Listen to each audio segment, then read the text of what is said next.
혹여나 내 병세를 알았다고 해서 날 협박할 생각은 하지 마요. 박정수는 날카롭게 치켜든 눈으로 마광숙을 노려봤습니다. 그 눈빛은 마치 더 이상 다가오지 말라는 무언의 경고처럼 차가웠습니다. 협박이라뇨. 그런 생각 단 한 번도 해본 적 없습니다. 마광숙은 침착하게 대답했지만 순간 심장이 움찔 뛰는 걸 느꼈습니다. 그 약 받겠죠? 박정수는 목소리를 낮췄지만 오히려 그 말은 더 날카롭게 박혔습니다. 요즘 사람들, 특히 당신 같은 사람, 인터넷에 뭐든 검색 잘하잖아요. 노인약이 뭔지 어디에 쓰는 건지 검색해서 다 알았겠지. 내가 뭐에 걸렸는지도 내 약이 뭔지는 알았어요. 마광숙은 솔직하게 고백했습니다. 하지만 전 그걸로 여사님을 판단하지 않았습니다. 오히려 그 순간 여사님이 얼마나 무서우셨을지, 얼마나 외로우셨을지 그 생각만 들더군요. 협박이요? 그럴 거였으면 여사님 약통 주운 날 동석 씨한테 바로 말했겠죠. 박정수는 눈을 가늘게 뜨고 말없이 그녀를 쳐다봤습니다. 그 눈빛 속엔 여전히 의심이 가득했지만 동시에 혹시나 믿어도 될까라는 갈피 잃은 기대도 담겨 있었습니다. 다 똑같아요. 처음엔 다정하게 다가오더니 나중엔 꼭 뭔가를 바래요. 연민하는 척하면서 슬쩍 접근하더니 결국은 유산 얘기, 재산 얘기 꺼내요. 박정수의 말은 한마디 한마디가 깊은 상처에서 흘러나온 것이었습니다. 삶에 지쳐버린 사람만이 가질 수 있는 냉소와 체념이 고스란히 배어 있었습니다. 전 여사님께 바라는 게 없습니다. 마광숙은 굳은 목소리로 말했습니다. 그러곤 한참을 뜸들이다가 조심스럽게 물었습니다. 그런데 증세는 언제부터 있으셨던 거예요? 박정수는 그 순간 잽싸게 반응했습니다. 그걸 왜 궁금해하죠? 괜한 오지랖은 사양할게요. 그 말에 마광숙은 짧게 한숨을 쉬며 부드럽게 말했습니다. 전 여사님을 협박할 생각도 오지랖 떨 생각도 없습니다. 그저 걱정돼서 물어본 거예요. 여사님이 혼자 감당하고 계실 거란 생각에 마음이 무겁더라고요. 그 진심이 닿았는지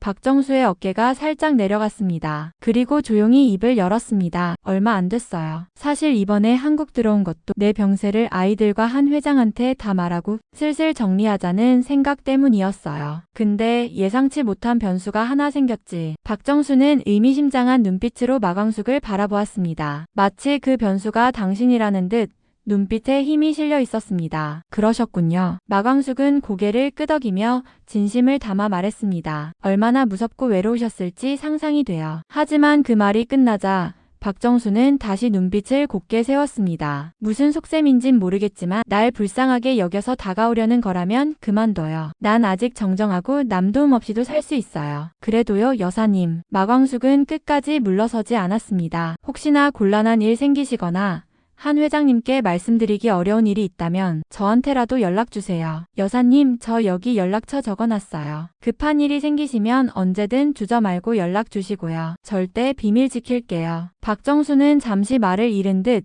그 쪽지를 받아들었습니다. 하지만 여전히 냉소 섞인 말투로 말했습니다. 지금 이 행동이 오지랖이라고는 생각 안 해요. 내가 어떻게 되든 당신 인생이랑 무슨 상관인데 어떻게 상관이 없겠어요. 여사님을 알고 여사님의 마음을 조금이나마 느끼게 된 이상 저 그냥 모른 척할 수 없어요. 마광숙은 말끝을 맺으며 조심스럽게 말을 이었습니다. 혹시 부담스러우셨다면 죄송해요. 하지만 정말 주제 넘는 말일 수 있지만 여사님의 딸이 되어드리고 싶어요. 힘드실 때, 누구라도 기대고 싶을 때 언제든 연락주세요. 제가 힘이 되어드릴게요. 박정수는 그 말을 듣고도 한참을 말이 없었습니다. 마치 무언가를 삼키고 또 삼키고 있는 듯 조용히 고개를 돌렸습니다. 그러고는 나지막이 입을 열었습니다. 내가 그렇게 약하게 보여요? 그 한마디는 자존심을 내던지며 꺼내는 마치 유리조각 같은 진심이었습니다. 그 안엔 부끄러움과 두려움, 그리고 마지막 남은 자존감이 함께 깃들어 있었습니다. 마광숙은 조용히 고개를 저으며 말했습니다. 아니요, 전 여사님을 약하다고 본 적 없어요. 오히려 누구보다 강한 분이라고 생각했어요. 하지만 사람은 누구나 가끔은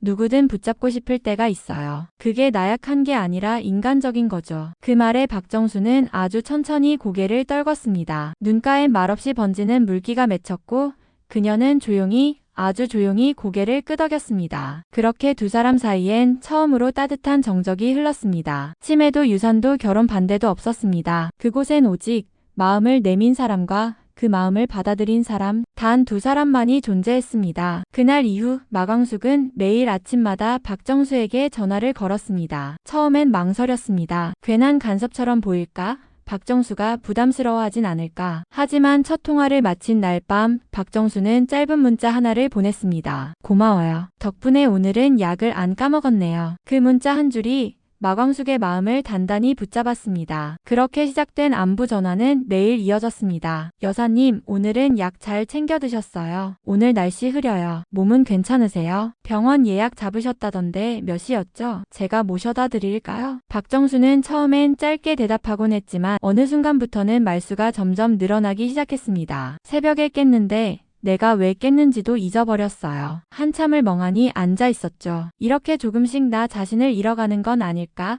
그게 제일 무서워요. 예전 같았으면 꺼내지 않았을 말들이었지만 박정수는 더 이상 망설이지 않고 조심스럽게 속마음을 털어놓기 시작했습니다. 그 말들 속엔 작지만 분명한 신뢰가 담겨 있었습니다. 마광숙은 전화를 끊고도 한참 동안 마음이 무거웠습니다. 딸을 먼저 떠나보낸 아픔만으로도 충분히 고통스러웠을 텐데 이제는 알츠하이머까지 겪고 있다니 박정수의 노년이 너무나 안쓰럽고 쓸쓸하게 느껴졌습니다. 그 순간 마광숙의 마음속엔 한 가지 다짐이 분명해졌습니다. 이분의 곁을 내가 딸처럼 지켜드려야겠다. 연민도 의무도 아닌 그건 분명한 책임감이었습니다. 그리고 또 한편으로는 마음속 깊은 곳에서 조용히 피어오르는 따뜻한 감정이 있었습니다. 여사님이 처음보다는 나한테 마음을 여시는 것 같아. 며칠 전만 해도 의심과 경계로 가득하던 박정수가 이제는 약 복용 여부를 솔직히 털어놓고 깊은 밤의 불안까지 조심스럽게 나눠주는 모습에서 마광숙은 자신이 작게나마 위로가 되고 있다는 사실을 느낄 수 있었습니다. 그 생각에 마음 한구석이 뿌듯해졌습니다. 누군가에게 의지가 되어준다는 것, 그 사람이 아무 말 없이 마음의 문을 조금씩 열고 있다는 것, 그건 어떤 보상보다도 따뜻하고 마광숙에게 큰 의미로 다가왔습니다. 서로가 서로에게 필요한 사람이 될 수도 있겠구나. 그 믿음이 싹 튼 순간 마광숙의 마음은 단단해졌습니다. 이제는 단순히 도와주는 사람이 아니라 정말 가족이 되고 싶다는 진심이 자리 잡고 있었습니다. 그렇게 하루하루가 지나가고 있었던 어느 날이었습니다. 그날도 마광숙은 술도가 창고 쪽에서 조용히 통화를 하고 있었습니다. 오늘 약 2번 드신 것 같다고요? 괜찮아요, 여사님. 혹시 헷갈릴 때는 달력에 조그맣게 표시해 두시는 거 어떠세요? 제가 다음에 들릴 때 다시 챙겨드릴게요. 그 말이 끝나기 무섭게 뒤에서 짧은 기침 소리가 들렸습니다. 고개를 돌리자 공주실이 팔짱을 끼고 마광숙을 쳐다보고 있었습니다. 네가 그 여자 안부를 왜 챙기고 있냐? 너 설마 우리 그 여자한테 무슨 약점이라도 잡힌 거야? 마광숙은 순간 아무 말도 하지 못했습니다. 숨을 삼키고 표정을 숨겼습니다. 그리고 최대한 담담한 목소리로 말했습니다. 그런 거 아니야. 그냥 챙겨드리고 싶어서 전화드린 거야. 그냥. 공주실은 어이없다는 듯이 콧방귀를 뀌며 말했습니다. 전 장모가 무슨 자격으로 너희 결혼을 반대해? 그 사람 허락받으려고 딸 노릇하려는 거라면 그만둬. 그 사람 반대할 자격 없어. 마광숙은 그 비아냥에 할 말을 잃었습니다. 그녀는 박정수와의 약속이 머릿속에서 계속 맴돌았습니다. 한 회장한테도 아이들한테도 말하지 말아줘요. 하지만 지금처럼 오해가 불붙고 진심이 의심받을 땐 침묵은 독이 되기 마련이었습니다. 결국 마광숙은 한참을 망설이다 낮게 입을 열었습니다. 사실은 마광숙은 공주실의 눈을 똑바로 바라보며 천천히 말을 이었습니다. 여사님께서 치매 초기 증세를 겪고 계셔. 그 말에 공주실은 그대로 굳어버렸습니다. 숨이 턱 막히는 듯 눈을 껌뻑이며 뒤로 한 걸음 물러섰습니다. 뭐라고? 언제나 냉정하고 강해 보이던 사람, 바늘로 찔러도 피 한 방울 안 나올 것 같던 그 여자가 치매라고? 그 말은 공주실의 뇌리 깊숙이 박혔습니다. 그게 정말이야? 넌 어떻게 알게 된 거야? 그 여자가 직접 말했을 리는 없고 저번에 그분이 술도가에 오셨다가 쇼파에 알츠하이머 약통을 떨어뜨리고 가셨어. 그걸 내가 우연히 주었어. 그때 알게 된 거야. 엄마, 그분 너무 짠해. 너무 불쌍해. 딸을 먼저 하늘로 떠나보낸 것도 얼마나 큰 고통이었겠어. 근데 말년에 알츠하이머까지 겪고 계시다니. 공주실은 말없이 숨을 내쉬었습니다. 놀람, 혼란, 믿기지 않는 감정들이 뒤엉켜 가슴 깊은 곳에서부터 밀려왔습니다. 눈앞이 어지러워지는 듯했고 머릿속은 복잡하게 얽힌 실타래 같았습니다. 그 사람이 치매라고? 언제나 오만하고 단단하던 그 여자가. 공주실은 입술을 꾹 다물고 있다가 겨우 입을 열었습니다. 한 회장도 알아? 한 사위도 알고 있냐고. 마광숙은 그 질문에 고개를 저었습니다. 표정은 한없이 신중했고 목소리는 조심스러웠습니다. 아니, 아직 아무한테도 말 안 했어. 여사님께서 절대 말하지 말아달라고 신신당부하셨어. 특히 동석 씨한텐 더더욱 자기 사위에게 이런 모습 보이고 싶지 않으시대. 약해진 모습, 무너지는 자신을 끝까지 감추고 싶으신 거야. 공주실은 조용히 고개를 들고 마광숙을 바라보다가 낮게 중얼거렸습니다. 너한테 말하지 말라고 신신당부했구나. 마광숙은 조용히 숨을 들이켰습니다. 나도 우연히 알게 된 건데 만약 나까지 몰랐다면 어찌 됐을지. 그 후로도 계속 감추시려 했고 처음엔 날 엄청 경계하셨어. 날카롭게 대하시고 차갑게 밀어내셨어. 마광숙은 살짝 시선을 내리깔며 말을 이었습니다. 근데 이상하게 자꾸 신경이 쓰이더라고. 그분 주변에 아무도 없잖아. 혼자 지내시고 혼자 감당하시고 그게 너무 외로워 보였어. 나도 모르게 자꾸 마음이 가더라고. 공주실은 다시 고개를 떨궜습니다. 말은 없었지만 눈빛이 복잡하게 흔들리고 있었습니다. 미움, 동정, 애틋함,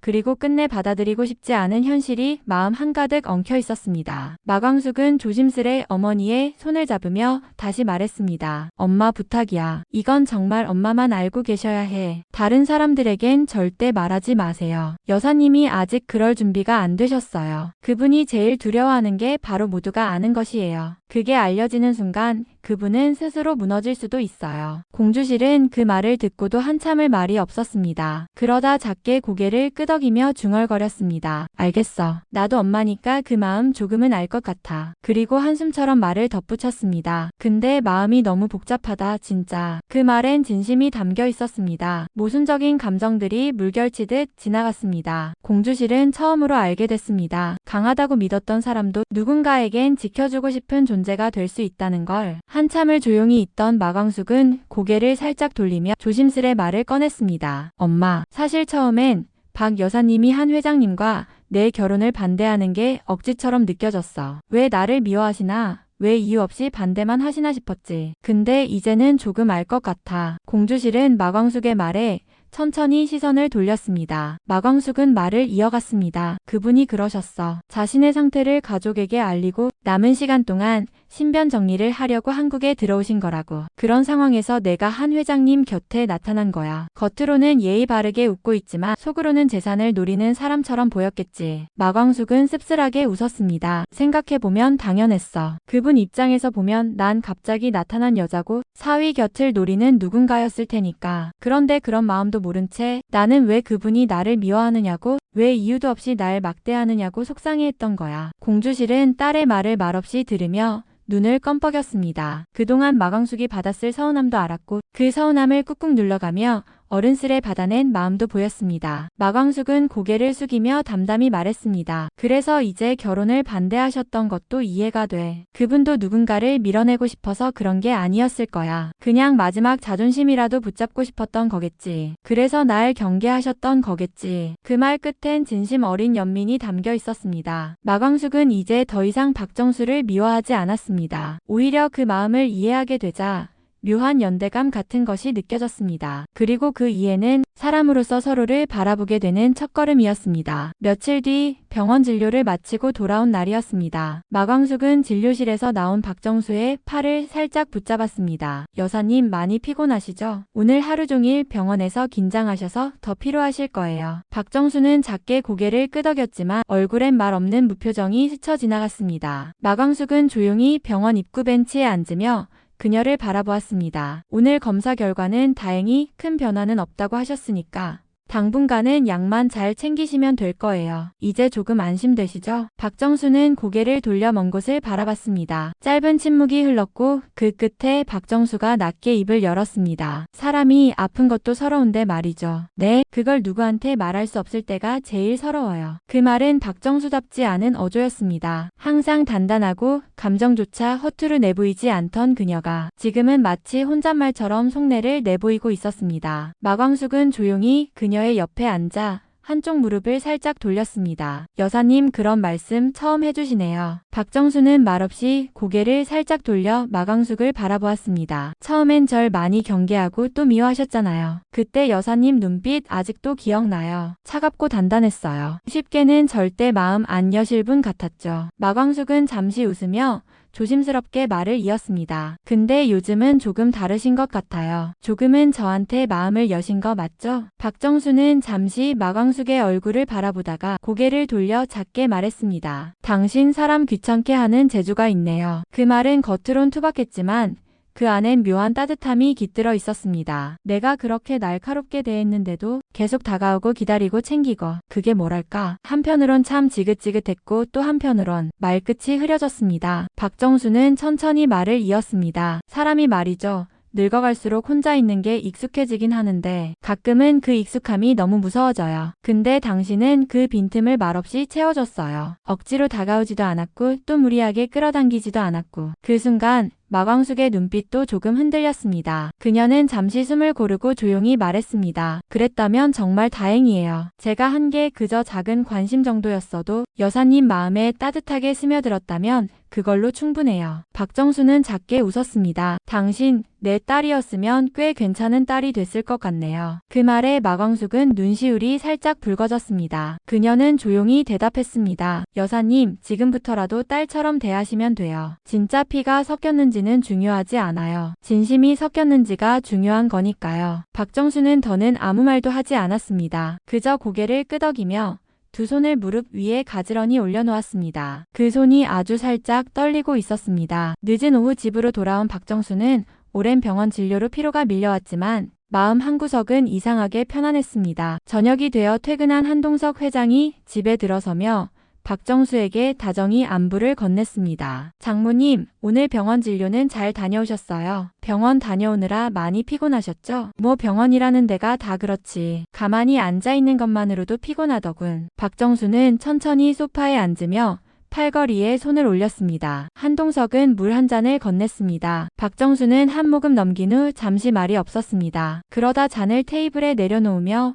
입을 열었습니다. 내가 처음엔 자네가 여자 보는 눈이 없다고 생각했네. 한동석은 갑작스러운 말에 눈을 깜빡이며 박정수를 바라봤습니다. 예? 응. 솔직히 처음 봤을 땐 그랬어. 겉으로는 예의 바르고 싹싹한데 속으론 무슨 생각을 하는지 알 수가 없었네. 너무 다정한 사람은 믿지 말라는 말도 있잖아. 박정수는 쓴웃음을 지었습니다. 근데 말이지. 박정수는 시선을 천천히 창밖으로 돌렸습니다. 겪어볼수록 진국이더구만 그 여자. 보면 볼수록 조용히 옆을 지켜주는 사람이란 게 느껴졌어. 그 말이 끝나자 맞은편에 앉아있던 한동석의 눈이 커졌습니다. 그는 박정수의 입에서 마광숙에 대한 좋은 말이 나올 거라곤 상상도 하지 못했습니다. 한동안 아무 말도 못하고 박정수를 멍하니 바라보던 그는 믿기지 않는다는 얼굴로 천천히 물었습니다. 장모님, 그 사람 싫어하시더니 무슨 일 있으셨어요? 안 하시던 칭찬을 다 하시고. 박정수는 피식 웃었습니다. 그런 눈으로 보지 말게. 나도 사람일세. 한동석은 멋쩍게 웃으며